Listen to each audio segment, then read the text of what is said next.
জীবনে এমন একটা মানুষ থাকা খুব দরকার, যার কাছে নিজেকে মেলে ধরতে পারেন খুব সহজেই।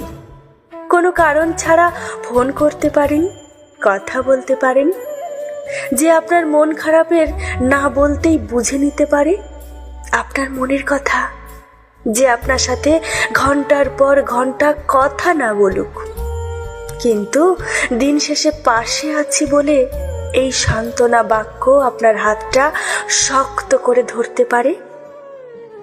এক কাপ চায়ে চুমুক দিতে দিতে ভাগ করে নিতে পারে আপনার মন খারাপ। এমন একটা মানুষ প্রতিটি মানুষের জীবনে খুব দরকার। এখানে কোনো প্রত্যাশা নেই, চাওয়া পাওয়াও নেই, শুধু এইটুকু সান্ত্বনা মানুষকে নতুন করে বাঁচতে শেখায়, ভাবতে শেখায় বোবা পৃথিবীর কোথাও না কোথাও সে একাকী নয়। সে শুধু আপনার মন খারাপের সঙ্গীই নয়, আপনার ভেতরকার জটিল অঙ্কের একমাত্র সমাধানও।